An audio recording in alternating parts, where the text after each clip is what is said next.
Message lumière, j'ai vu un miracle. J'ai vu un miracle. As-tu vu des miracles depuis Pâques?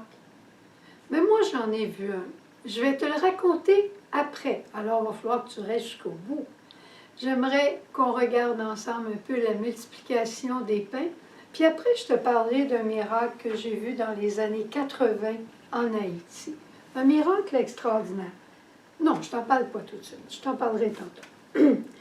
Dans l'évangile d'aujourd'hui, on retrouve Jésus qui est rendu à la montagne. Il y a eu déjà dans l'évangile de Saint Jean, on vient de finir la lecture de la rencontre de Jésus avec Nicodème. Après ça, il y a eu la rencontre de Jésus avec la dame au puits, la Samaritaine. Après, il y a eu la guérison d'un infirme. Alors, tu comprends que Jésus devient de plus en plus populaire et les gens se mettent à sa suite. Alors voilà que Jésus est rendu sur la montagne et il regarde puis il voit une foule de personnes qui s'en viennent vers lui pour l'écouter parler. Alors Jésus s'assoit, il commence à parler. Lui, il sait ce qui va se passer. C'est un peu étonnant, mais il sait ce qui va se passer. Jésus a un grand amour pour les gens, il faut se dire ça. Jésus a un grand amour. Tu as peut-être un grand amour pour tes enfants, tes petits-enfants, les membres de ta famille, mais Jésus, là, c'est la famille humaine qu'il aime. Il l'aime à la folie. Alors, il voit ses hommes, ses femmes, ses petits-enfants, puis, tout d'un coup, il voit le soleil qui commence à se coucher, puis il dit, ces gens-là vont avoir faim.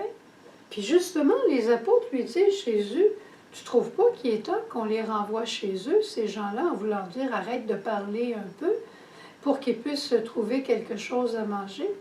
Et là, Jésus fait une parole étonnante. Il leur dit, donnez-leur vous-même à manger. Pas évident. Ils n'ont rien. Il n'y a pas de dépanneur. Il n'y a pas de McDonald's. Il n'y a rien alentour. Jésus sait ce qu'il va faire. Puis là, les apôtres commencent leur petit scénario. Il y a d'abord Philippe qui arrive avec son esprit analytique, puis il dit, Jésus, la quantité de personnes qu'il y a, avec l'argent qu'il serait possible d'avoir, on ne nourrira jamais tout le monde. Bon, c'est déjà une chose, c'est pas possible. Après ça, André arrive, puis lui, il est un petit peu pratique, mais au dire des autres, ça n'a pas de bon sens. Il arrive avec un petit garçon qui a 5 pains puis 2 poissons. Qu'est-ce que 5 pains pour 2 poissons pour 5000 hommes, femmes et enfants? C'est rien. Mais Jésus prend le petit peu que l'enfant offre, il le prend entre ses mains, il le bénit avec beaucoup de reconnaissance et de tendresse et d'amour pour les hommes, il l'offre à son Père. Et Jésus dit, distribuez-le vous-même maintenant aux gens. Et on connaît le reste de l'histoire. Il y en a eu pour tout le monde. Puis peut-être que les gens de ce temps-là, ils mangeaient un poisson, un pain. Mais il y en avait. Tu peux t'imaginer qu'en fin de journée, ils devaient commencer à avoir faim, puis ils ont dû en manger plus qu'un poisson. Puis ça devait être du bon poisson. Rappelle-toi du vin des noces de Cana. Les poissons de Jésus, ils devaient être excellents.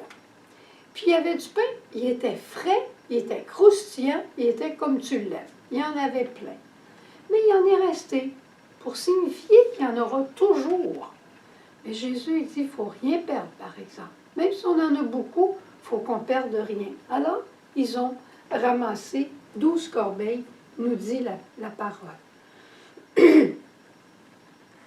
Jésus avait son plan dans cette histoire-là.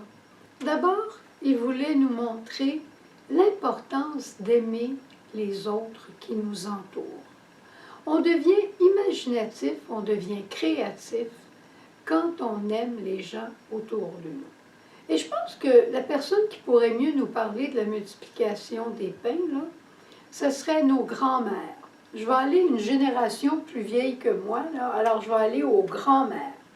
Combien de fois nos grands-mères ont reçu du monde à la maison, des voyageurs, le quêteux, comme on appelait. la visite, ma tante Simone qui arrivait avec toute sa tralée. Tous ces gens-là arrivaient à la maison, puis elle avait peut-être un petit poulet dans le four, puis elle avait quelques pommes de terre, elle avait un peu de soupe. Elle devait faire, hein, grand-maman devait mettre de l'eau elle aussi dans la soupe, mais avec tellement d'amour là, que ça goûtait pas une soupe diluée. Nos grands-mères, ils en ont fait des multiplications des pains. Mais ce que Jésus veut faire comprendre à ses apôtres, il veut qu'ils deviennent des hommes de foi. Philippe et André, ils vont de leur raisonnement. Mais ça nous fait penser à nous autres. On est très logique des fois. Mais la foi, ça va un petit peu comme ça. Peut-être pour vous autres, mais chez nous, ça peut arriver. Et on est imparfait. Et tout ce que Jésus dit, c'est « Fais-moi donc confiance. Fais-moi donc confiance. » On l'a vu dimanche avec la fête de la miséricorde. Jésus, j'ai confiance en toi. Jésus, j'ai pas grand-chose à t'offrir. 5 pains. Peut-être que moi, je n'ai juste 2 pains puis une queue de poisson. Donne-les au Seigneur. S'il y a quelque chose que tu ne comprends pas, offre-lui ce que tu ne comprends pas, puis demande-lui de t'expliquer. Si tu possèdes quelque chose, puis il semble en avoir besoin, même si ce n'est pas grand-chose, offre-lui. Lui a la capacité de multiplier. On est imparfait, mais le Seigneur a voulu avoir besoin des apôtres, tout imparfaits qu'ils étaient. Et ça, c'est une grande leçon. Jésus connaît nos limites de foi et de confiance, mais il sait, lui, où il peut nous conduire. Si nous, on met une limite, puis on dit « c'est pas possible, je suis pas capable, ça arrivera jamais », bien, ça arrivera jamais. Mais si on dit « c'est pas grand-chose, je vais faire mon petit effort », puis on le donne à Jésus, là, ça va faire comme pour la Vierge Marie, ça va nous ouvrir à des horizons nouveaux, insoupçonnés de nous, mais connus de Dieu. Dieu veut nous conduire plus loin. Il veut nous faire voir des prouesses. Et je te raconte celle que moi j'ai vue dans les années, je pense que c'est à peu près 83. J'étais en Haïti, à Port-de-Paix, avec une sœur merveilleuse qui doit être rendue chez le bon Dieu, au ciel, et sainte à part ça. Elle s'appelait Sœur Thomas, une fille de la sagesse. Sœur Thomas, elle avait un amour inconditionnel pour les pauvres de Fatima, la région où on avait notre maison. Et elle était en train de construire une maison pour nous autres avec les pauvres de la région. Et voilà que j'étais avec elle pendant un bout de temps de la construction. Puis elle me dit, Suzanne, à la fin de la journée, tu donneras à chacun une marmite de riz. Une marmite de riz, là, c'est à peu près comme un contenant de café. Là. Tu sais, les contenants comme ça. Là. Elle dit, tu leur donneras ça. J'ai dit, mais sœur Thomas, il nous reste juste la moitié d'un gros sac, une poche de riz. On ne fera jamais toute la semaine avec ça. Ah, elle dit, inquiète-toi pas, le bon Dieu va s'occuper de ces pauvres. C'était lui, ces pauvres-là. Puis elle s'en va. Sœur Thomas, là, pour te faire rire, j'aurais bien aimé voir ce qu'elle avait au fond de ses poches.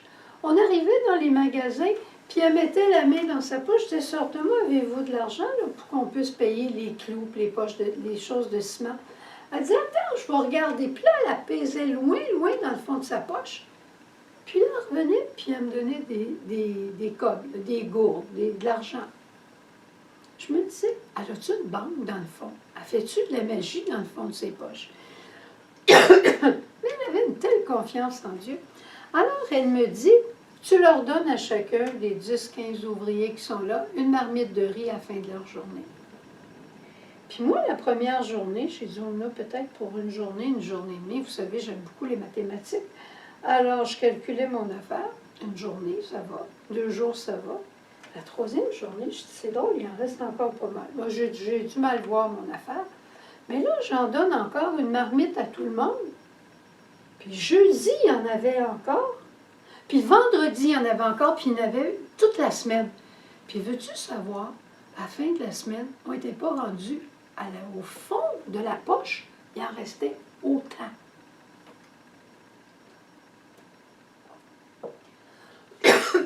J'allais voir Sœur Thomas en courant, Puis je lui ai dit, comme je te disais au début, Alléluia, miracle.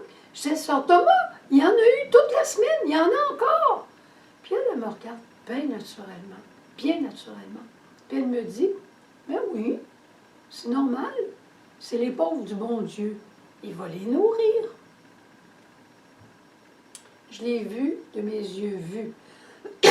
Et le bon Dieu a permis, comme pour Philippe André, qu'il a permis que je sois instrument de ce miracle-là. Pour savoir que tout est possible à Dieu. Tout ce qu'il veut, c'est notre participation, notre foi, notre confiance en lui. Elle n'était pas grande, ma foi, au début de la semaine. Mais à la fin de la semaine, ce que j'ai compris de cet événement-là, c'est que Dieu nous aime. Alors, on va prendre un temps d'adoration aujourd'hui, puis on va se placer devant Jésus Eucharistie, puis on va simplement lui dire, Seigneur, me voici avec ce que j'ai, peut-être juste un corps de pain, une tête de poisson, mes mains vides, mon cœur avec un petit peu d'amour. Je te donne ce que je suis, multiplie-le dans ton amour pour la fin de ceux qui m'entourent. Ça va? Alors on s'en va à la chapelle.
Jésus, que cette bénédiction aujourd'hui fasse grandir en nous la foi. Tu as béni les pains, les poissons, et il y en a eu pour tout le monde. Que nous soyons pour tous, à cause de ta bénédiction sur nous, et que tu puisses te servir de nous comme tu le veux, où tu veux, avec ceux que tu veux.